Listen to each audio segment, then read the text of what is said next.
I just wanted to welcome everyone who's here to Precog Time with Kamari Carter. Some new faces, some of the regular, some people who come pretty often, but at this point, just follow the instructions above. If you have questions along the way, send them to me via Zoom chat, and we'll ask them to Kamari in the last 10 minutes or so of the conversation. And Kamari, we're really lucky to have Kamari here today. He was born in Los Angeles and received his MFA in sound art from Columbia in 2019. He's an interdisciplinary artist working primarily with sound objects and found archival material. His practice circumvents materiality and familiarity through a variety of recording and amplification techniques to investigate notions of space, systems of identity, oppression, control, and surveillance. His work has been shown at such venues as the Museum of Modern Art, Automata Arts, Friedman Gallery, the Lemfest Center for the Arts, and Issue Project Room, and has participated in residencies including at Flux Factory, Laboratory Residency, Catwalk Residency, Audiotalia Summer Camp, and more. And first, we just wanted to congratulate you, Kamari, on your show up right now at Mana Contemporary, which is called Temporary Parallelism. Yeah. Yeah. And encourage everybody to go check it out if you find yourselves at Mana. And we just wanted to start the way we start all of these, which is to ask you what your life has been like for the past, 7.5 months / eternity, and what quarantine has been like for you and what you've been getting up to. And my life has been day by day, definitely. I am in a very fortunate position to still have a roof over my head and employment, so I'm really grateful for that, in addition to the time and space and availability to still work on my practice. So that's also something that I'm really grateful for. But with both the socioeconomic climate and the political climate, it is very touch and go. So this is my plug to make sure that I mention to everyone that you should go vote. Try to vote early if you have not.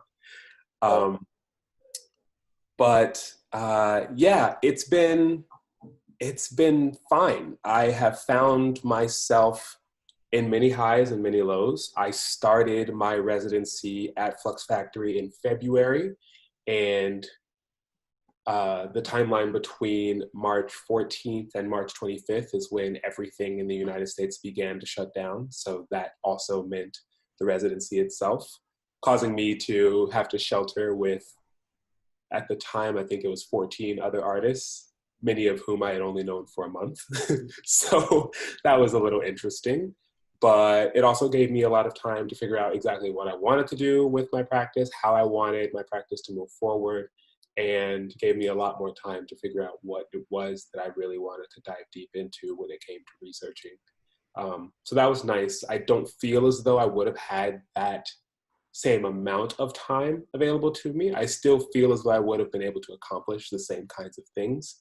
But being able to work remote, I was, working remote at my laptop desk and then going downstairs into the gallery to take install shots and then going back upstairs. So that was kind of a mix of worlds that were cotonomous at the same time that I don't think I would have had it not been this very peculiar situation that we've all been dealing with. So it's been touch and go, but doing my best to stay busy and doing my best to maintain with every single 4 or 5 hour news cycle that we have. That's wild. And so your work actually is pretty, in many ways, the some of the found sound that you use is located from the world, is found in sort of sound recordings. We can get into some of the specifics of that.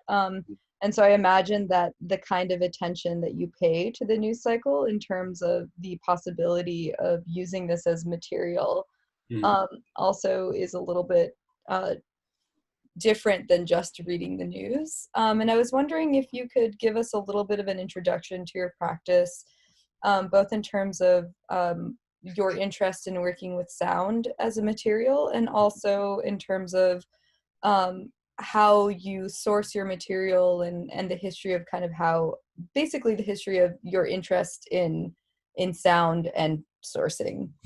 Totally, yeah. So I grew up in a Christian apostolic household, and so I was always around music. So I think that was probably my first affinity for sound, is growing up around instruments, growing up around like a choir and things of the like, and getting acquainted with how that made me feel. And it's funny, even though I personally identify as somebody that thinks logic based first, a lot of my work and my practice, I feel like I latch onto something that makes me feel first, and then I try to logically dissect that. So growing up around music, and then falling in love with music, then learning how to play a couple of instruments myself, then falling out of love with the idea of being a concert musician, then falling back in love with DJing, then getting into higher institutions and being like, well, one of these things has to work, academia or the music, trying to figure out a trajectory of either one of those, and getting into my last year of undergrad where I studied at CalArts, and I was working actually as one of the art handlers and installers for an exposition that took place on campus. And so because of that, I knew where all the installations were going to be set up. So with that knowledge, I chose to actually set up my own installation rogue in a spot where I knew that nothing was going to be. And it actually went really well. So that kind of told me that perhaps the way in which I think about my work and my practice, and the way in which I think about sound as a material, might have some meaning. And that was kind of my first introduction to being a artist in a more visual and contemporary sense, moreover than being a musician or a sound designer or just somebody that loves, crate digging on the weekends. So that's kind of how that trajectory of like me growing into calling myself an artist kind of came to be an actual thing. But when it comes to the sourcing and the selection, I almost always try to keep my ears to the ground for any and everything, but usually will latch onto something that makes me feel uneasy. More commonly, it's something that makes me think that is heavy, that is impactful, that is difficult to digest. And those feelings I further investigate cyclically to the point where I feel like I need to manifest something out of that time that I spend with it. And that's a kind of through line and commonality in a lot of my work. Great. So I think maybe this is a good time to show a couple of examples, and then we can sort of dive into some of the more specific questions, beginning with the piece Landline Lifeline. And we can then sort of show different clips at different parts of the conversation. Sure.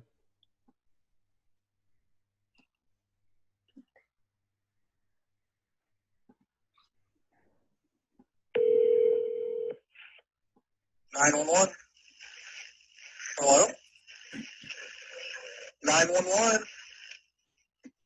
Are you there? I strangled him. You what? He's been dead for a little bit. How long has he been dead? Like a half an hour. Okay, is there anyone else in the home with you? No. What's wrong? What's wrong? My dad can't hardly breathe. Okay, hold on a second, okay? Okay. Stay calm, Dad. Your daddy still awake? So far, so good. He's still awake.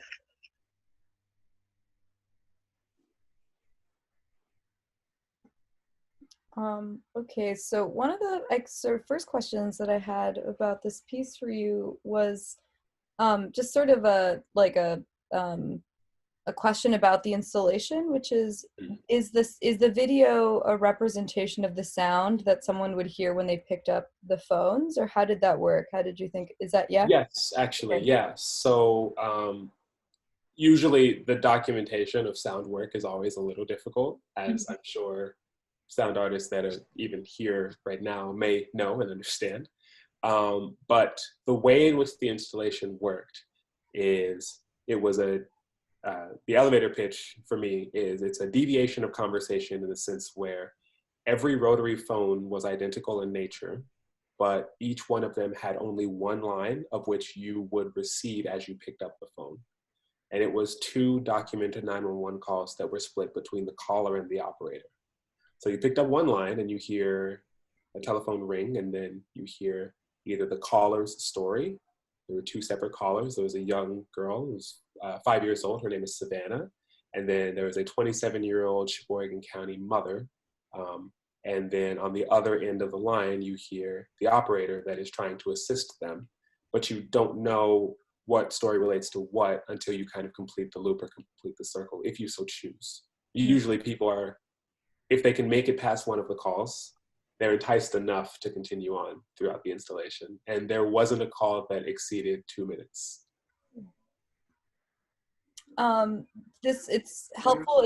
It's good to hear you talk about these things in terms of the installation, because one of the things which is so striking about your videos and about these videos is the way that you treat objects.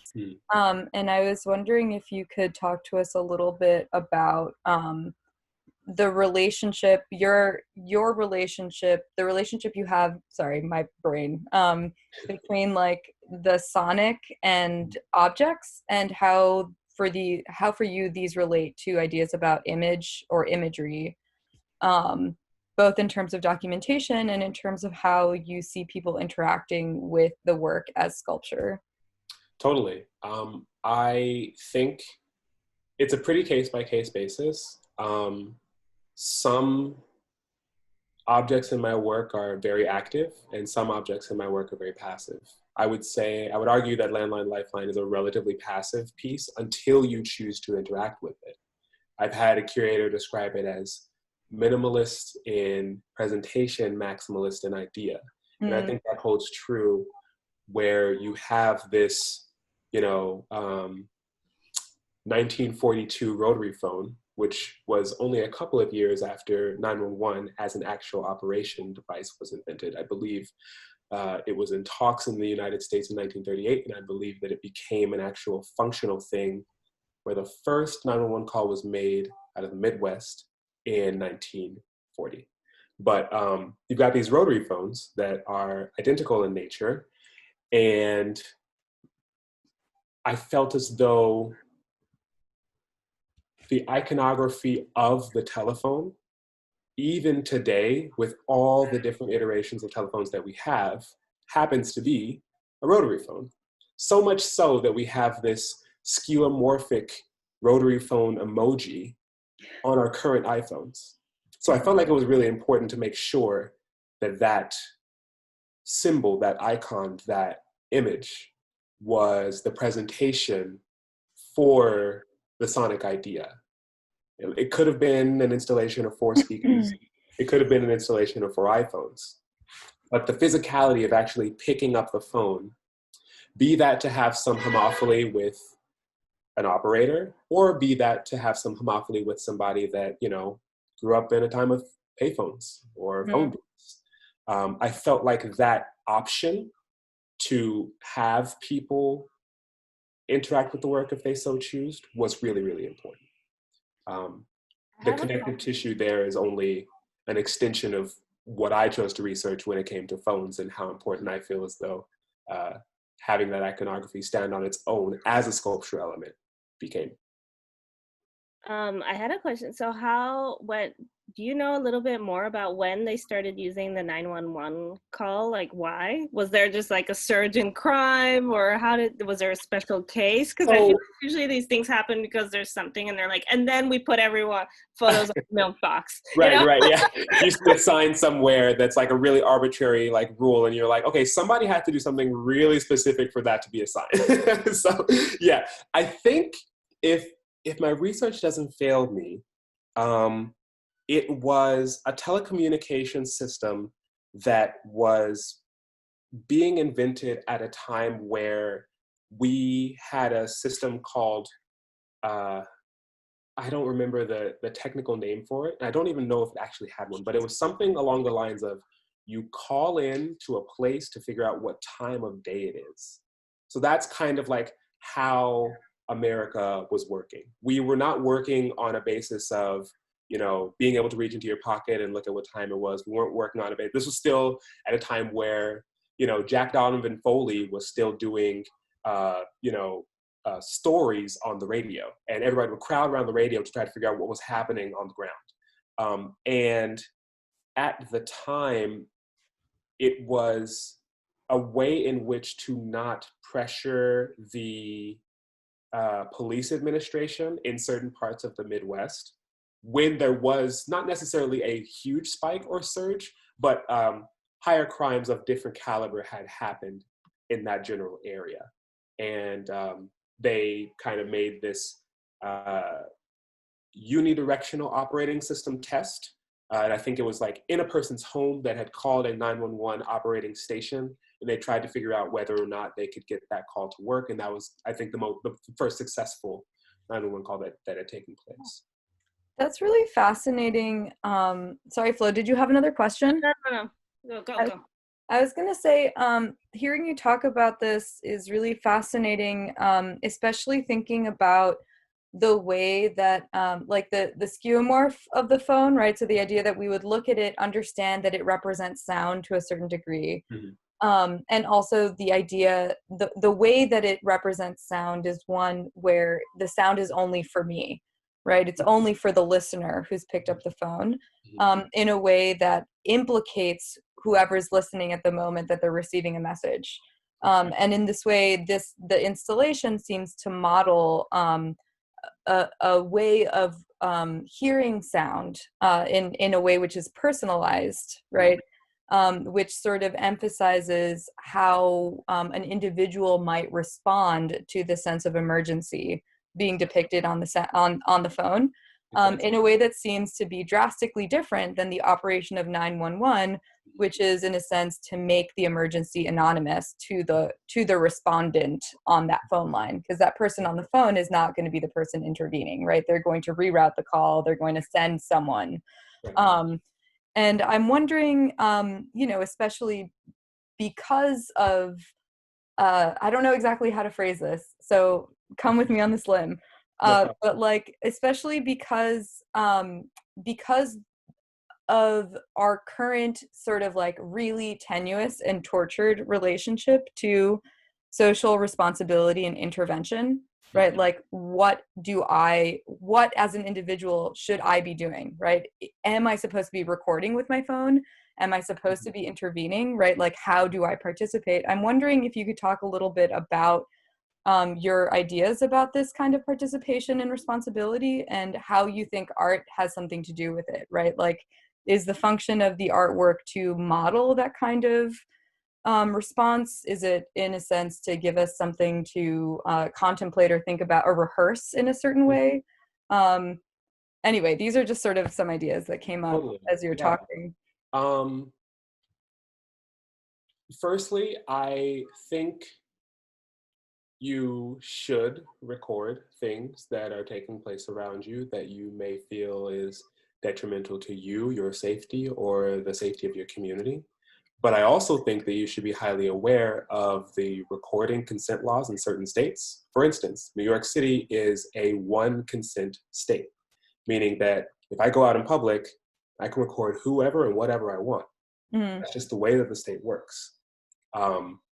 Certain states in the United States are not one consent states, meaning that, and we've seen this in instances where Black bodies have been killed in front of certain people, and the person that had the ample recording has been sued by the administration in that state. I want to encourage people to be vigilant and aware, but I don't want anyone to get in any legal trouble because they were trying to ensure that they had evidence that wrongdoing was taking place. So I would just say definitely do your research and try to stay very vigilant with what's going on around you, but please don't get in any trouble on my behalf. And secondly, I think that I think that it's important, or I guess, moreover, what I thought was important, because I can only speak anecdotally, what I thought was really important in the emphasis of making the installation was less about kind of the social camaraderie of the discipline to do something, and also less about having a conversation about diffusion of responsibility. Though I do think it's important to always be aware that diffusion of responsibility is a very real thing. And if you are in an instance where you see something taking place and you think, oh, somebody else will handle that, maybe try to counteract that, and maybe you can be that person that can be of assistance, because I try my best to do that all the time. But one big proponent of the work was voyeurism, because with the rotary phone, as you're picking it up and you're receiving this message for you, it's unidirectional. While the phone still had the speaker component operational, you cannot speak to anyone. You are simply there to listen. And so you're almost in this storybook-like situation where you're listening to things that are relatively heinous. The call from the 27-year-old Sheboygan County mother is about her strangling her 2-year-old son. Of course, there are probably a billion things that you want to say to this person, but it's just a recording. So that was kind of the biggest proponent, and kind of the biggest conversation that I wanted to have was about voyeurism through the lenses in which we are very used to, but trying to tell that through an iconographic lens that might be a little less familiar. Mm. And I wanted to ask, how did you come across or decide to start working with police scanners? Yeah, so I first started working with police scanners in 2017, and it took place after the Las Vegas County mass shooting that happened at the Highway 91 Music Festival, where over 400 people were injured by gunfire, and I think a total of around 800 people were injured throughout. While I was in my studio my first year at Columbia, I had gotten the news from a Facebook live stream of what was taking place. And growing up in Los Angeles, California, Las Vegas is only 4.5 hours away with minimal traffic. So it was a really compelling situation because I had gone to music festivals in Las Vegas on dates like my birthday. I have family in Las Vegas, and I found myself being near to the situation internally, but being very far from it geographically. Mm. And to bridge that gap, I just found myself listening to a plethora of police radio that had to do with that situation. Like 15 tabs open of different police radio coming from Las Vegas, Nevada County. I even have, members of my family that work as different corrections officers for Las Vegas. So moreover than just trying to figure out everything that's happening in real time, I'm also trying to hear names, but also hoping that I don't hear names. And that disembodied connectivity that I experienced was my first introduction to feeling something that I wanted to further investigate. I think that's a good transition to maybe showing clips from your piece, a ballad for Black Blood. So we'll just show a couple of excerpts from that and then get back to it. Ooh, hold on 1 minute. Okay.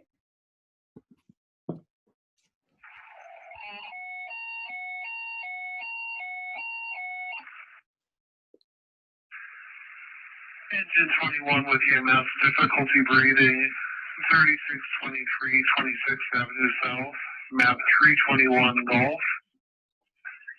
Engine 21, difficulty breathing, 3623 26th Avenue South, map 321 Golf, at 2035.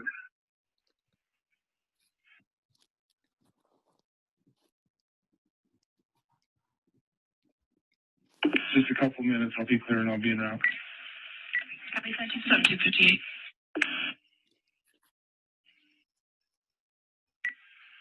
595, good night. 598, 1759. 796 and Route 4 on Conscious at Augustine Apartments, 1425 10th Avenue South, Apartment 622, map 101 Delta at 2040. Engine 6, show us 56 Peachtree. 31 Kentucky. Supervisor, we got APD out list. It'll be EMS 2, Engine 6 app will be. Engine 10, 530 Martin Street, Southeast 12th Street, Rockland Street. Engine 10, response 380 Martin Street, Southeast 12th Street, Rockland Street. AUTC should be.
Okay, that's pretty good amount. We're all Yeah. like meditating out here. Yeah. So I wonder. Yeah, go ahead. I had a question that I just thought of that about now. I've been thinking because it's Halloween, and so you have to think about horror. Totally. And I'm wondering if you ever think about this genre, because I feel like there's new, like I was hearing about this, like they call it like black goth. Mhm. Like I don't know if you seen that show, the new Jordan Peele, like I think he produced what's it called? George is like, you never remember the name. Okay. Watch HBO? No? I don't watch that much HBO. No. Lovecraft Nation. Lovecraft, yeah. And I it's don't. kind I of have not like watched Lovecraft Nation. No. they revisit, like it's like a sci-fi, like revisiting the past, but there's all this like horror genre mixed Is it in supposed with to be it. like an HR, like Lovecraftian kind of lens storytelling? Oh, okay, interesting. Yeah. No, I might have to check it out. But I don't know. So I don't know if you think about horror, because a lot of the things you're listening to are horrific. Like Yeah, I think it's funny. I do have an affinity for horror, and the grotesque and the questionable and the gory. I love artists like Toshio Sakai and Shintaro Kago and Trevor Brown and Curb Crawler Ghost. So I have. Can you write those names in the chat? Yeah, I absolutely. want to look them up. Sure. Yeah, no, happily. Let's see. Shintaro Kago, great one. Toshio, here's another one. Trevor Brown is another great one. Here's another one. I have like all these books. They're like everywhere from like Guro fetish erotica to pop surrealism to super dreamy and very crazy. But I love all of those gradients of work that happens. So, but I tend actually to not genreify the work that I'm doing. It's interesting. My interest usually lies in subject matter and what I'm trying to say, and so much less in where it fits. So I think I save the horror things that I enjoy for my own leisure, and I do understand that there's an element of desensitizing that someone may need to do to kind of meet my work. And I totally, totally resonate with that. But I feel like one thing that delineates the work that I am interested in and like to do versus what I would argue horror is that horror often tries to make the feeling of something real through the lens of fabrication. And it usually does every trick that it can to try to make you think, oh my God, I could get stabbed. I could get, abducted, or a ghost could follow me. But it's doing that through this fantastical lens. And everything that I use is very raw and more often than not archival. So, these are things that have happened. These are things that have taken place near and dear in communities that are in my own backyard and to people that look like me. So I would say that if my work were to be genreified as horror, then that just means that living life in America as a Black body is horror. I mean, that's your own personal critique, and I'm gonna leave that where you say. And I wanted to ask you about archiving then. Wait, hold on. Okay. What's your question? Well, it was just sort of like in relation. That's why I didn't want to like jump off too quickly. Which was, I was wondering, I know that we talked a little bit about your relationship between sound and visuals, or sounds and objects, but the way that you framed this piece, A Ballad for Black Blood, is, and I know that you have a background in music, but also has some relationship to the literary. And I was thinking about, as Flo was talking about, as both of you were talking about this idea of horror, I was thinking maybe in contrast to like a sense of the American Gothic as a kind of trope, right? Especially in terms of your relationship to it, like the icon, and how like the symbol which appears iconic is then made uncanny through the development of this kind of subtextual or parallel literary development, which in this case would be the police scanner, right? So the combination of the police scanner and the flag, or like the idea of the bubbles sinking down instead of going up, become these sort of narrative, symbolic, Gothic narratives. And I was wondering if that, like, okay, I know this is like sort of a long question already, but I wonder also if that has a relationship to religion or icons of Christianity in your background, and how that functions in terms of tropes. Interesting. Actually, no, not so much. Most of the iconography that I wanted to subvert just happened to do with the American dream, quote unquote. And, a lot of the beginning of the video is the American flag and clear blue skies and birds that are flying through. I don't even know that, those could be California condors, because the filming was actually filmed in California, but it could be bald eagles. You can make whatever species is the delineation you would like with what bird that was. But I wanted the imagery to be drawing and almost relaxing and tranquil. And to subvert that, I'm using audio that actually comes from the police body cam footage of 3 different specific instances: Elijah McClain, Rashad Brooks, and George Floyd. And I've tried to circumvent and make more opaque the audio quality by using resonators and processing it.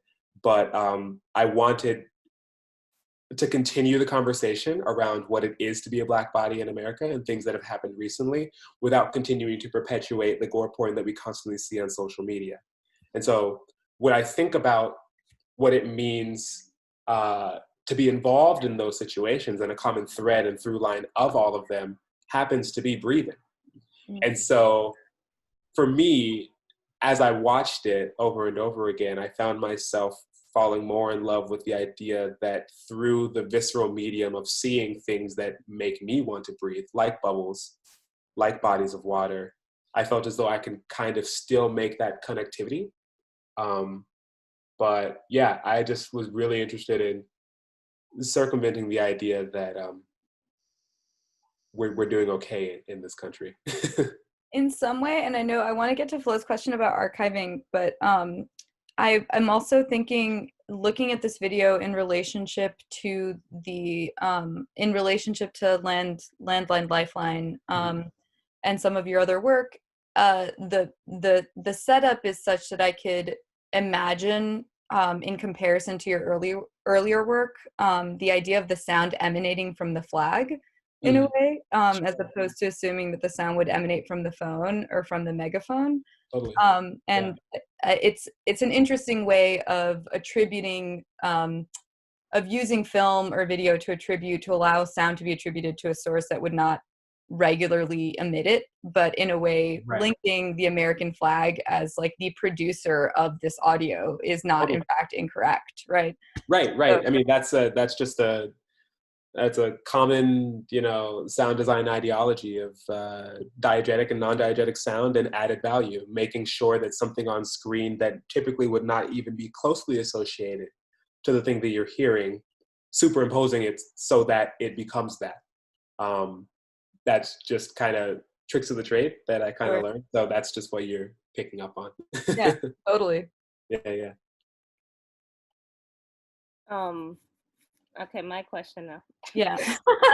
Because I wanted you to explain what room tone was, because I feel like, it's good. When I learned more about your work, I was like, oh, that's so interesting. And that you went into the archives and you want to talk a little bit about that? Sure, yeah. So on its most basic front, room tone is typically the job of most sound designers and set recordists, where you take the room that a scene is going to be recorded in, and typically you try your best to have nobody making any other aleatory noise, and you simply record that room for an upwards of 50 seconds to sometimes a minute and a half, because every room has different resonance and every room has different sounds.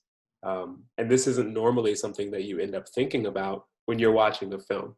You don't watch a film and think, I wonder what that bar would sound like if it was empty, versus, I wonder what that airplane sounds like when there's nobody else around. But it is the job of a sound designer to ensure that before they begin to build everything else in the scene, that those room tone sounds are there and they're present. And I just have this affinity for the idea of kind of giving voice to emptiness. You're like allowing an epitaph to speak in a certain sense, and I think that's really cool. So yeah, I had been working with archival material, be that magnetic tape that's actually physical manifested archival material, or in things like Landline Lifeline, archival material that was recently recorded or previously recorded. But yeah, with room tone, I wanted to parallel kind of affinities of artists that I like Fred Sandback and Joseph Albers and Sol Lewitt, who do a lot of line geometry work and different wall drawings and things of the like, with this more personalized affinity of sound design and implied sound, or anamnesis, which is the more $5 word for it. And working through that, I was just trying to figure out how line geometry worked and how I wanted to kind of make it work in my practice. And I want to advance it more, and I want to make it more of a series, but I just dabbled with kind of what it meant and what it would look like if I turned these almost invisible lines of sound into something that was much more visible but still implied. And yeah, I'm still working through a lot of different things through the work. There's a socioeconomic aspect to the actual physical material, because the lexicon of the work has changed now, which is great, or is changing now. But in 1972, if you were to record something on magnetic tape and you had your first copy, that was your master copy. And then everything that you would record after that you would make your own tape dubs and tape loops on, those were slave copies. And I think that it's very interesting that we, have thought about how to advance this lexicon, but it took quite a while. And I'm kind of digging deeper into that too. Like there's a difference between the editing tape that you use to cut your own tape loops, which is white. And then obviously, because of the acids that they use for magnetic tape, there's the black and brown tape. So you have this aspect of the black and brown being the auditor and the white being the corrector. And it's, it's a question of how much of that nomenclature, how much of that lexicon just happens to come from what was available and well known at the time, or made by people that don't necessarily look like me. These are just questions that I've been further investigating as I've continued to advance the work. So.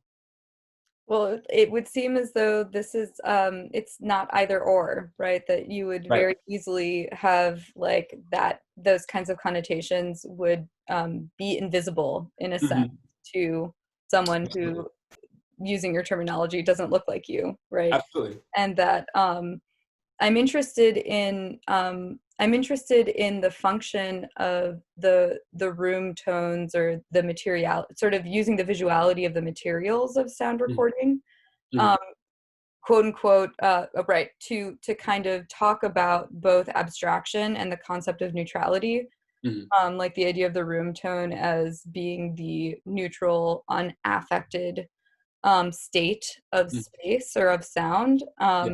And I was wondering if you could talk a little bit about that, especially because much of the other sound that you use, much of the other found sound that you use is emphatically or explicitly not neutral.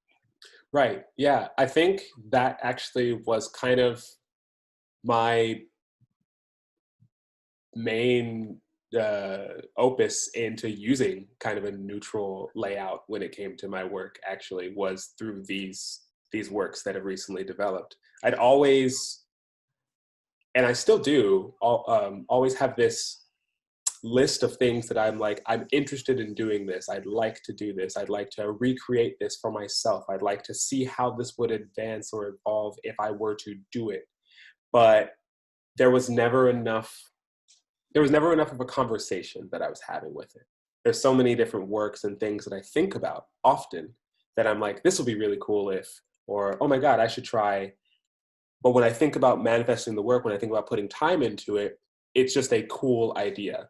And I think that there's nothing wrong with that. And there's a lot of really cool work, like just work that I see on, Instagram and Pinterest and stuff that's like, wow, that is emphatic. That is unearthly genius, just because it's like really beautiful to look at and it's really cool. But I feel like art made out of food or like totally like art that is food. Like art that's like a giant cookie or something like that. It's like taking a tondo and turning it into like a giant sugar cookie, and it's like 96 by 99. That is cool. I don't paint giant sugar cookies, but that doesn't really lead me to have a conversation about what's happening right now. So while I can appreciate it and definitely think that it's awesome, it's not necessarily the work that is meant for me to produce.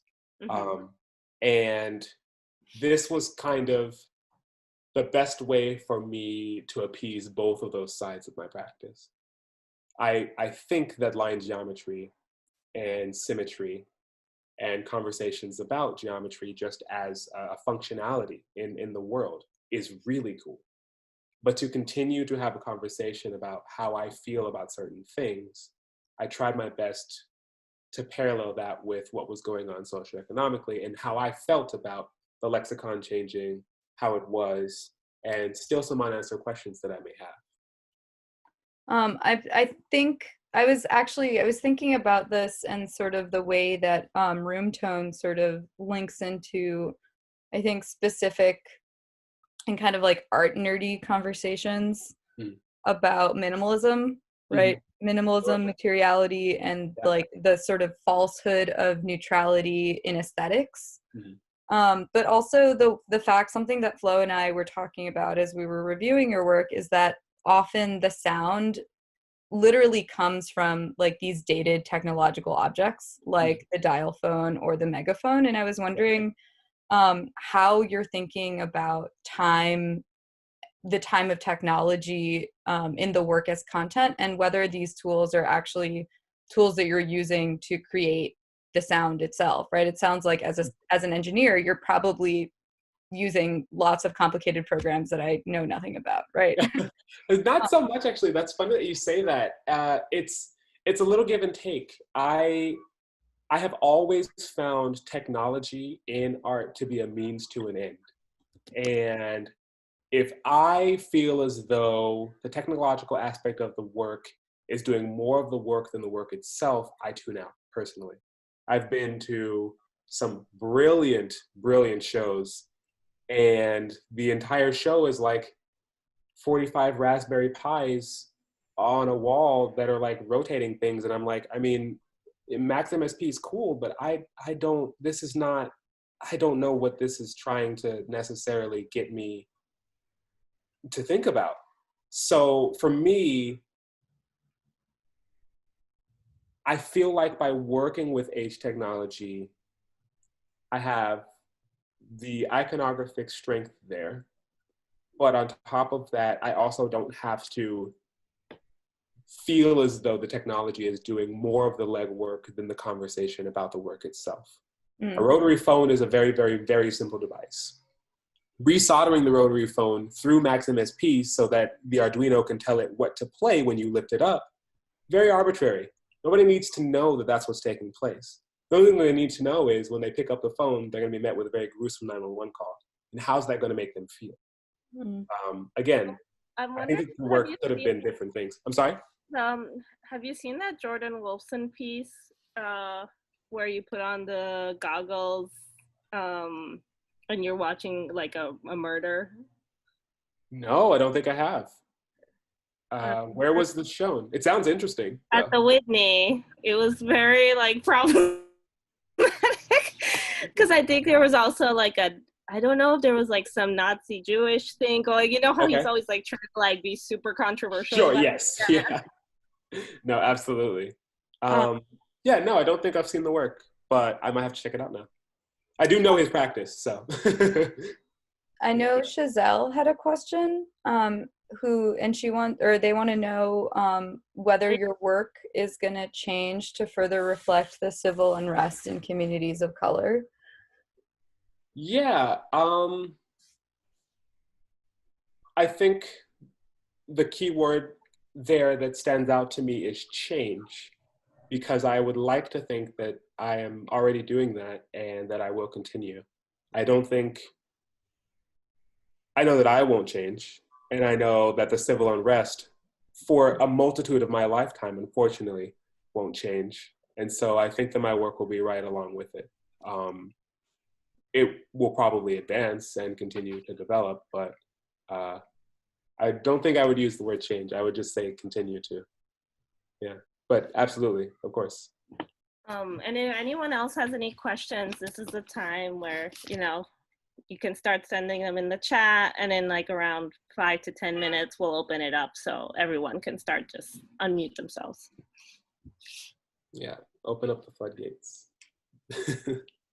And I guess I wanted to ask you again, or not again, but I wanted to ask you about like sound as representation. I know that might sound like a little bit of an abstract question, but I think that, in some ways, like a photograph, we treat sound as though it's indexical in some way.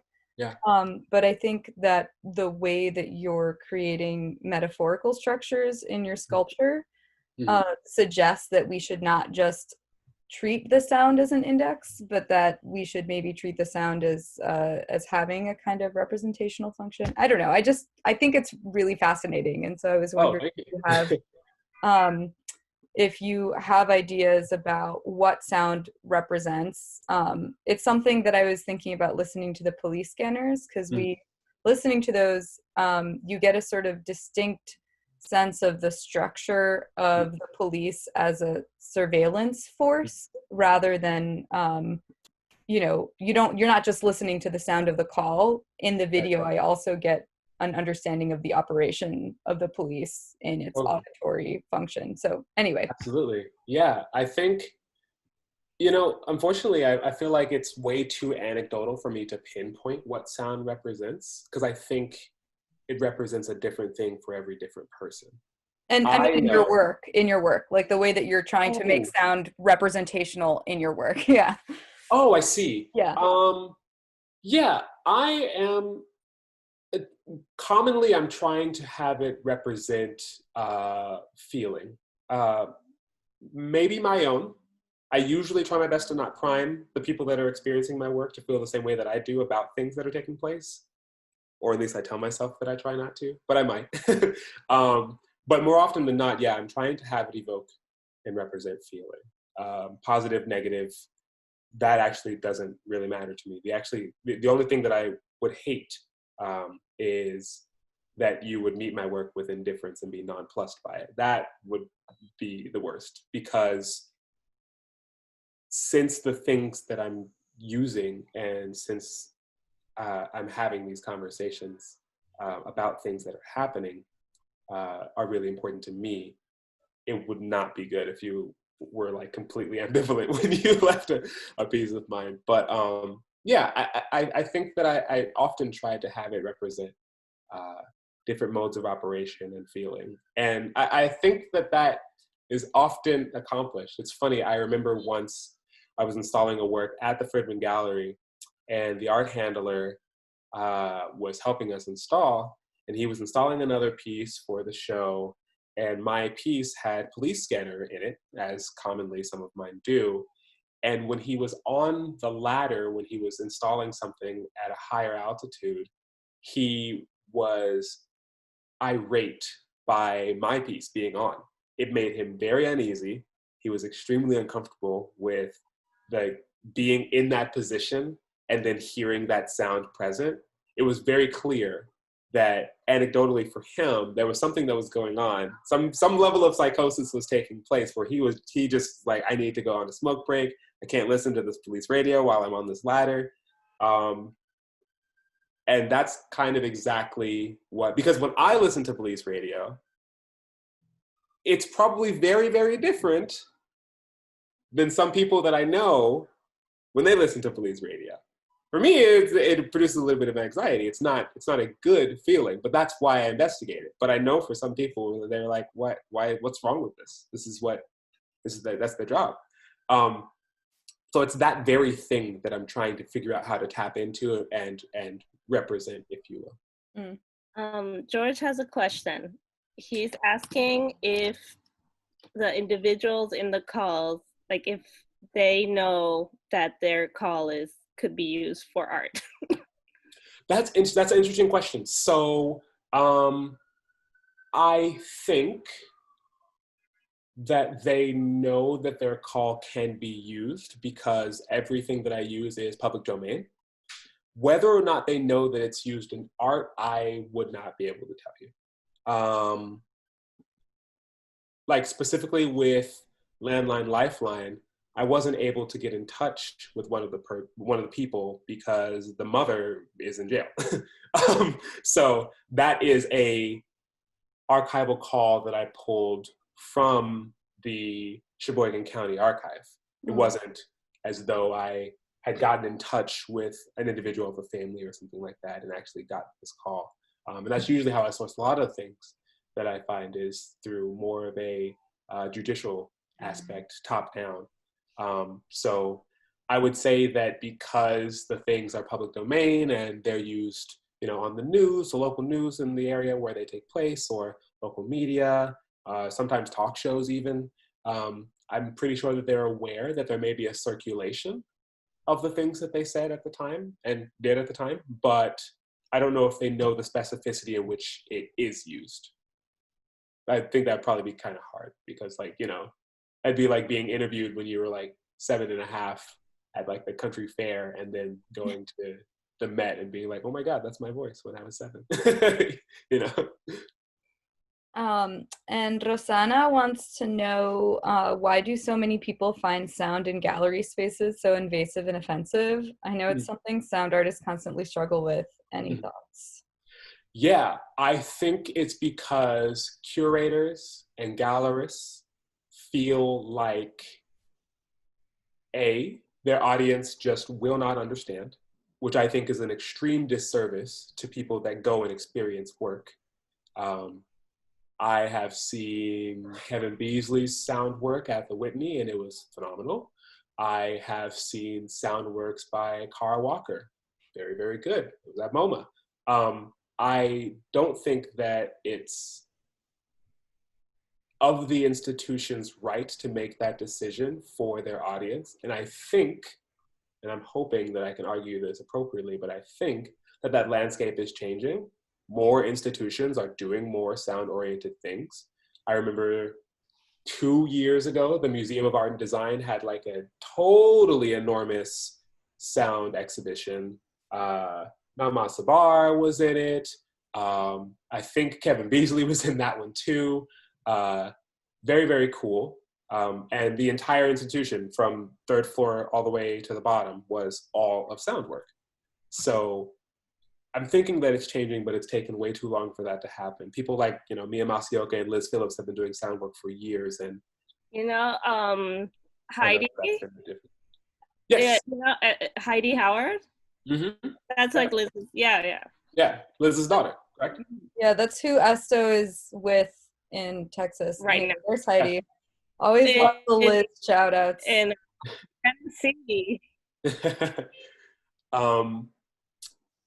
So that's the first thing, is I think that, there are a lot of problematic things that I think that we can talk about and critique about institutions as a whole.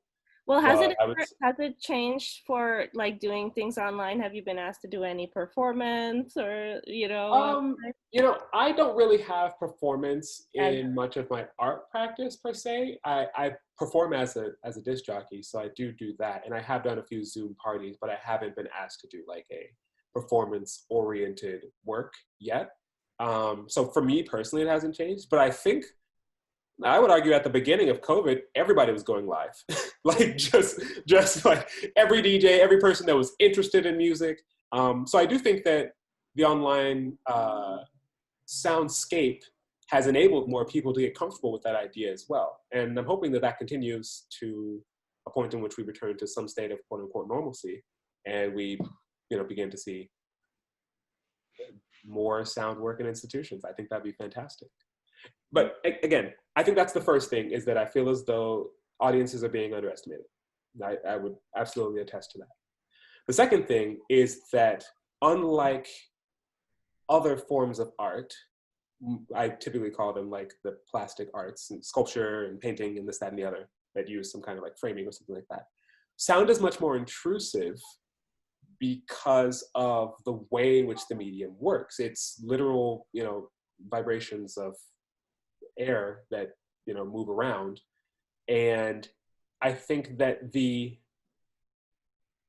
idea of a gallery or a museum and anything loud, quote unquote, are the antithesis of each other. So a lot of museums have tried their best to figure out alternative to this, using directional speakers, using speakers that are in the ceiling, using headphones. But sometimes I have run into issues where I feel as though that has also done a disservice to the work. So I think just the entire idea of what's happening around sound right now is constantly developing. The sounding show that was at MoMA was, I believe, done in 2013. And that was a huge, huge show, but that's 7 years ago. Mm-hmm. So I think we're constantly developing a way in which to work around it. But I think there's the institutional top down, and then thinking that people maybe just won't understand, and almost romanticizing the idea of how great a painting is over an installation that has an auditory component, which I think I think it's also like the audience, like thinking like the audience is gonna know that this is art and they came to see art. Like if they see a painting, but if they go and see a sound piece, they might be like, I don't know, why am I here?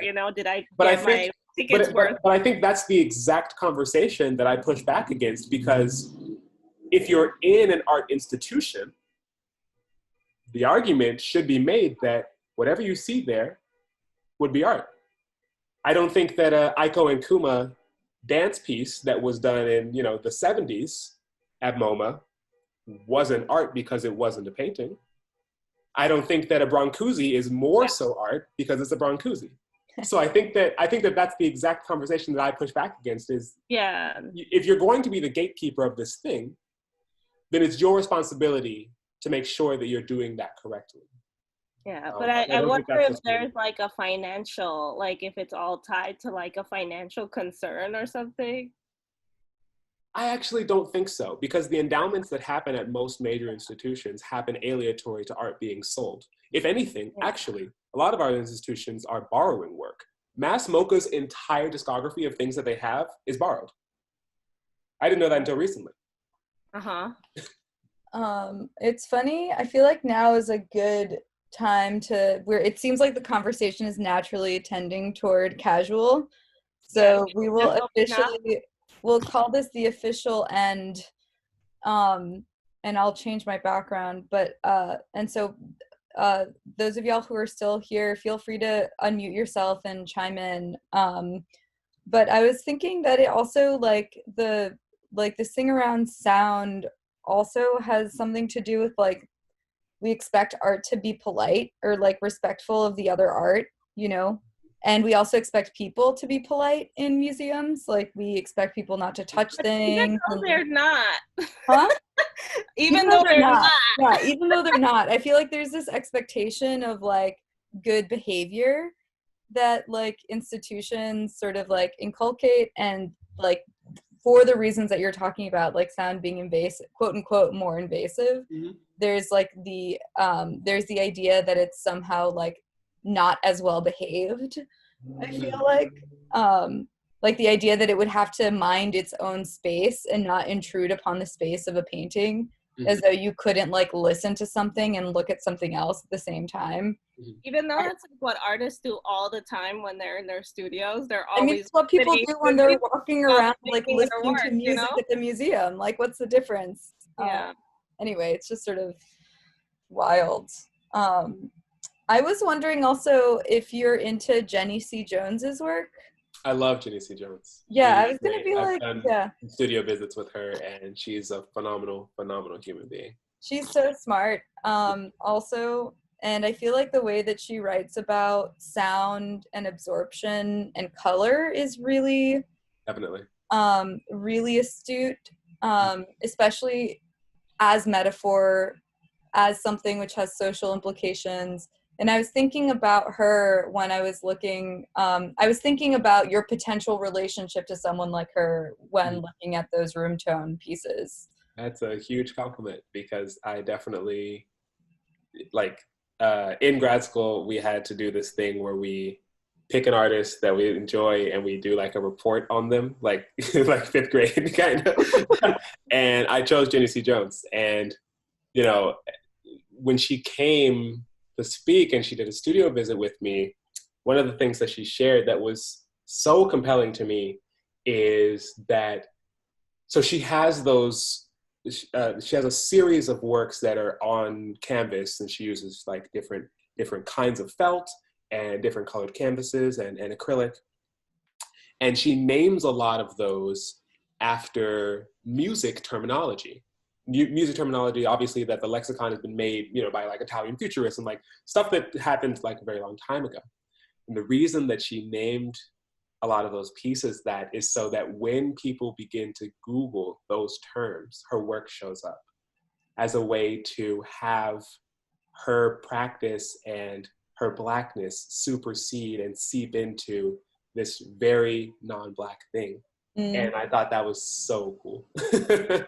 That's amazing. That sounds also like that sounds like a Jack Whitten strategy as well. I don't know if I know Jack Whitten. Well, Jack Whitten is an amazing artist, like so great, and someone who was really was Black. He recently died, and very committed to abstraction as a kind of rigorous formal practice that wasn't necessarily implied as a mirror of social politics or that kind of reflection of the world, but was also clearly like invested in Black aesthetics and social politics. Totally. And a lot of that turning point is just in the title, like where he'll dedicate whole bodies of work to specific individuals that he wants to lift up. And there's nothing necessarily that's representational or portrait-like in the work other than the idea of mood or affect or a certain kind of relationship, but that like I can imagine him thinking that like, even if he wasn't saying something like, I want someone to Google me and have that name pop up and create this kind of implied network, that would happen in terms of association in the mind. And so that seems, I don't know, it just seemed like a Jack Whitten-esque strategy in this. I'll have to do a little bit of research on maybe. I feel like Esto is nodding too at that. Like he's really just brilliant, and is a great speaker. His lectures are really worth watching. I'm gonna stop like the Jack Whitten PSA here. No, I'm enjoying it. So that's amazing. Yeah, I'll have to check it out. How long? So you have a couple things, just so everyone knows, you have a couple things coming up. When is your next exhibition? So Atlanta is up until the 21st of November. Temporary Parallelism is up until the 21st, and I think there's talking, but I cannot hear. I'm sorry. I don't know. Esteban, were you saying something? Esto? Oh, okay. No. And then the exhibition that is going to be at Flux Factory is called A Familiarity That Warms, and that's going to be up November 6th, and it'll be down, I think, the 16th. That one's a shorter one, just because it's like a residency show. So that one happens kind of in succession with the residents that are there, and they kind of cycle through. And then haven't gotten the finalization dates on another show that's happening in December, but there's going to be another show in December in Queens at Edge of Light Gallery. So yeah, staying busy, or at least trying to.